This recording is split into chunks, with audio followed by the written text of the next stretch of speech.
Hello friend, তোমরা সবাই কেমন আছো? আশা করছি তোমরা সবাই ভালো আছো। আমরাও বেশ ভালো আছি। তোমাদেরকে আমাদের নতুন ভিডিওতে স্বাগত। আর এখন বাজে 6টা। আজ সকাল সকালে উঠে পড়েছি, কারণ আজকে আমার বর যাবে বাড়ি আর ওর 7টার সময় ট্রেন আছে। এই দেখো, আমি এখন দুধ গরম করছি, লাচ্ছা বানাবো। আর যেহেতু আমাদের দুজনেই চা খায় না, চা খাওয়ার অভ্যাসটা আমাদের সকালে নেই, তাই আমি ভাবলাম লাচ্ছা বানিয়ে নিই। আর লাচ্ছাটা না, আমার দাদা 4-5 দিন আগে এসেছিলো, দিয়ে গিয়েছিলো। আর লাচ্ছা করতে বেশি টাইমও লাগে না। আর লাচ্ছা খেতে না আমার খুব ভালো লাগে, কারণ আমি যখন বাবার বাড়িতে থাকতাম, আমাদের কাঠকলে একটা কাকু কাঠ ব্যবসা করতো। ওদের যখন ঈদ মহরম হতো না, আমাদের বাড়িতে লাচ্ছা দিয়ে যেত। আর লাচ্ছা ওরা খুব সুন্দরভাবে বানায়, নারকেল, কাজু, চেরি, কিশমিশ এসব দিয়ে। আর লাচ্ছা করতে বেশি টাইমও লাগে না। আর যেহেতু আমাদের 7টার সময় ট্রেন ধরার টাইম ছিল, তাই ভাবলাম লাচ্ছাটাই বানিয়ে নিই। আর আমি জাস্ট দুধের মধ্যে এলাচ আর চিনি দিয়েছি, ফুটিয়ে নিয়ে দিয়েছি।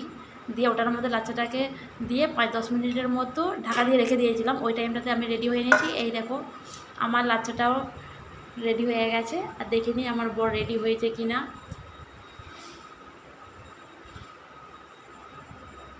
বর আমার রেডি হয়ে গেছে। আমি বলছি খেয়ে নাও, খেয়ে দেখো কীরকম হয়েছে, দিয়ে আমাকে বলো কীরকম হয়েছে।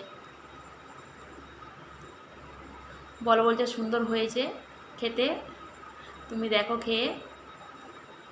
আমি বলছি খাইয়ে দাও। এই আমার বর আমাকে খাইয়ে দিচ্ছে। বর তো রেডি হয়ে গেছে, আমিও রেডি হয়েছি, কিন্তু আমার চুল এখনও আঁচড়ানো হয়নি। বর এখন খাইয়ে দিচ্ছে, খেয়ে আমি রেডি হবে, তারপরে আমরা বেরিয়ে পড়বো। আর আমরা যাব সাইকেলে।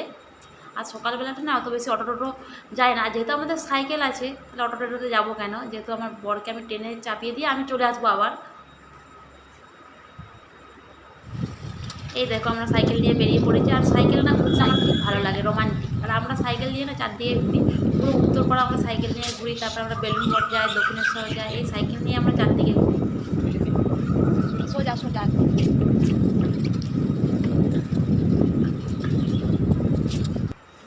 দেখো, আমরা চলে এসেছি স্টেশনে এখন। আর বর দেখো টাকা না দিয়ে কেমন চলে যাচ্ছে। আমি ওকে বারবার করে বলছি টাকা দাও, টাকা দাও। বাড়ি চলে যাচ্ছে, আমাকে টাকা দিয়ে যাও। বর বলছে টাকা নেই। এই দেখো, মানি পার্স, টাকা নেই। শেষমেশ বর আমাকে 100 টাকা দিল। কথা বলতে বলতে দেখো ট্রেনও আসার টাইম হয়ে গেছে। এই দেখো ট্রেনটা ঢুকছে, হ্যাঁ গোঘাট জানো আগে। আর সকালবেলা না 7টা বাজছিল, সকালবেলা ট্রেনগুলো অতটা ভিড় থাকে না, ফাঁকাই থাকে। টাটা।